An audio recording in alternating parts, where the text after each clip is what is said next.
똥아, 안녕하세요. 오늘은 제가 대표팀에 있었던 칼슘에 대한 일화를 하나를 얘기를 해드릴게요. 여러분들 막 그러실 거예요. 칼슘제? 먹어야 되나, 안 먹어야 되나, 막 그렇게 이제 생각도 들고, 누구는 칼슘을 안 먹어도 된다라고 하고, 누구는 먹어야 된다라고 하고, 그러는데, 제가 대표팀에 있었을 때 이런 일화가 있었어요. 여자 선수들의 칼슘, 그러니까 뼈 골밀도를 측정한 적이 있었어요. 골밀도. 왜 측정을 했냐면 태릉 선수촌이 너무 노후화돼서 진전 선수촌을 만들었잖아요. 진전 선수촌 가니까 덱사가 있는 거야. 골밀도 측정하는 엑스레이를 양쪽으로 이렇게 입체적으로 이제 측정해 주는 건데, 덱사가 있어? 야, 이거 골밀도 측정하는 기계인데? 그래서 제가 여자 선수들한테 덱사를 찍어보라고 얘기를 했어요. 그래서 여자 선수들이 골밀도를 다 찍었어요. 제가 그 데이터를 받으러 가는데 거기 있던 이제 닥터분께서 저한테 그러는 거예요. 이거 골밀도 덱사 왜 찍었냐고. 솔직히 말해서 영양사가 덱사 찍으라고 한 것 자체가 뭔가 조금, 왜냐면 이 기기 자체가 일반적인 기기는 아니거든요. 그래서 저한테 물어보는 거예요. 골밀도 여자 선수들 칼슘 섭취라든지 그런 것 때문에 내가 찍었다라고 하는데, 닥터분께서는 다 정상이다라고 얘기를 하는데, 저는 정상이 아니다라고 얘기를 했어요. 아니다라고 얘기를 했어. 그 이유가 골밀도라는 거는 이게 어떻게 보면 절대적인 수치가 아니라 상대적인 수치예요. 그러니까 이렇게 표준 분포가 있으면 그 여기 안에만 들어가 있으면, 그러니까 안에만 들어가 있으면 정상이에요. 정상이고, 이게 이쪽에 있으면 이제 골다공증의 위험이 있다, 그렇게 얘기를 하거든요. 근데 선수들이 한 요쯤에 있는 거예요. 요쯤에 있는 거야. 그러니까 거의 한 평균치에 있는 거예요. 평균치에서 거의 앞뒤로 왔다 갔다 하는 거예요. 그래서 닥터가 야, 이건 정상 아니냐, 정상이지 않느냐, 그렇게 얘기를 한 거예요. 하지만 저는 아니라고 얘기를 했어요. 왜 아니라고 얘기를 했냐면, 여러분들도 아셔야 되는 게 골밀도는 단단해질 수가 있어요. 증가할 수가 있어. 어떠한 요인 때문에? 부하 때문에. 뼈는 부하를 받으면 받을수록 단단해져요. 그래서 웨이트 운동을 하는 사람은 골밀도가 증가를 하고, 수영선수처럼 물에 의해서, 중력에 의해서 저항을 덜 받는 운동 종목 같은 경우는 골밀도가 떨어져요. 웨이트를 많이 한다라고 하면 골밀도는 자연스럽게 당연히 높아져야 되는 상황이에요. 정상 범위보다, 표준 편차 그래프를 보면 정상보다 더 높은 수준에 있어야 되는데 오히려 정상 수준에 있다?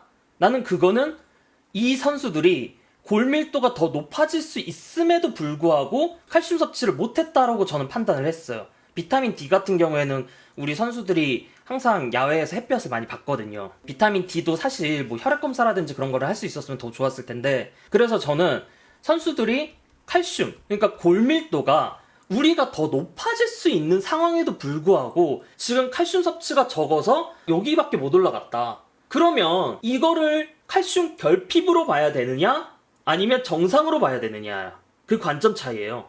저는 결핍으로 봤어요. 그랬더니 뭐라고 하는지 아세요? 그 닥터분께서 내 의견을 동의를 해줬어요. 말이 맞대. 생각해보니까. 왜냐면 제가 말했잖아요. 그 골밀도라는 거 표준 분포라고. 그럼 이거는 표준 데이터 가지고 만드는 거예요.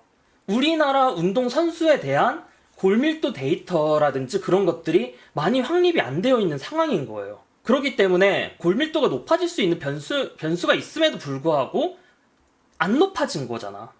안 높아진 거잖아요. 그러면 골밀도는 나중에 선수들의 부상과 피로골절과 뭐 이런 거와 관련도 있단 말이에요. 골밀도는 높으면 높을수록 좋잖아요.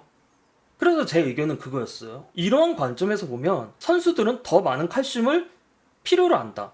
골밀도는 비록 일반인 수준에서 봤을 때는 정상 범위에 들겠지만, 아니다, 선수들은 더 높은 골밀도를 가져야 된다. 그 부족한 이유는 칼슘 섭취가 부족했기 때문이다라고 얘기를 해요. 뼈의 골밀도라는 거는 단기적으로 형성이 되는 게 아니에요. 그러니까 이거는 내가 20, 30대에 뭐 칼슘 섭취가 적다라고 해서 그 후에 나타나는 거기 때문에 이거는 굉장히 길게 봐야 되는 거예요.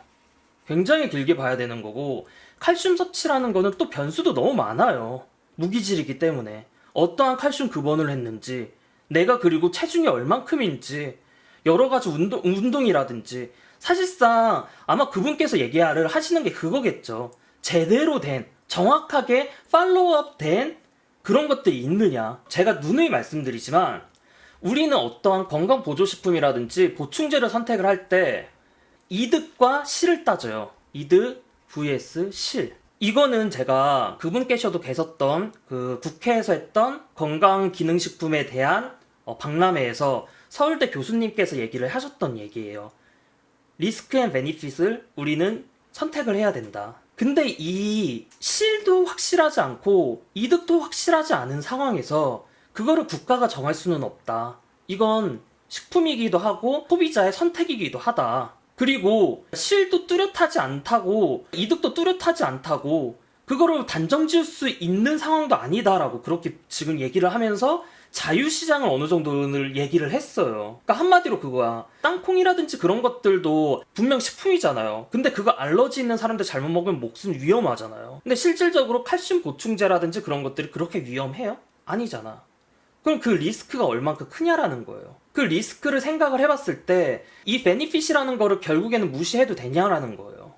칼슘 섭취가 정말로 적은 그런 군에서 칼슘 보충제를 먹일 수 있는 거에 대해서 과연 그거를 먹지 말라고 무작정 얘기를 할 것인가요? 제가 말했던 그런 대표 선수들한테 그 국가대표 선수들, 그 여자 선수들이 분명히 칼슘 영양 섭취가 부족해서 골밀도가 올라갈 수 있음에도 올라가지 못했던 거는 팩트 아닌가요? 그건 팩트 아니에요? 팩트죠. 그쵸? 그런 경우가 여러분한테도 있을 수도 있잖아요. 여러분들은 운동하는 사람들이잖아요. 그쵸? 너무 이 리스크만 가지고 그리고 이 베니핏이 이런 그러니까 이득에 대한 것들이 확실함이 없다라고 해서 얘를 완전히 부정을 하는 거야 지금. 난 그거는 아니라고 봐요. 이게 제 의견인 거예요. 오늘 좀 제가 격양돼서 얘기를 했는데 원래는 이렇게 설명하지 않는데 그래서 저도 보충제를 추천을 할 때 그냥 동면중에 좋은 보충제 추천해 주세요 라고 하면 추천 안 해줘요. 어떤 분명한 목적이 있고 금전적으로 얼마나 여유가 있는지를 얘기를 하면 거기에 따라서 저도 어느 정도 판단을 해요. 관절 보조 제품 저한테 추천해 달라고 하면 제가 분명히 딱 얘기를 하잖아요. 관절 제품은 돈 발라야 된다고. 그럼에도 불구하고 효과가 없을 수 있다고. 그렇게 분명히 얘기를 하잖아요. 그거와 마찬가지로 우리는 리스크와 베니핏을 확실하게 생각을 해야 돼요. 그리고 정보를 받아들일 때도 여러분들 너무 귀가 팔랑팔랑팔랑 거려서 이 정보 저 정보 막 받아들이지 말고 제가 누누이 말씀드리지만 제가 말하는 것도 실수가 있을 수가 있어요. 그러면 내 근거에 허점이 있는지 한번 찾아보세요. 내 근거에 허점이 있는지. 그리고 상대방의 근거에도 허점이 있는지. 저도 사람이기 때문에 실수할 수 있어요. 그렇기 때문에 그리고 관점에 따라서 이런 보충제들을 먹는 관점도 굉장히 많이 달라져요. 이런 것들을 고려해 주시고 건강한 보충제 선택하셨으면 좋겠습니다. 오늘 여기까지. 똥빠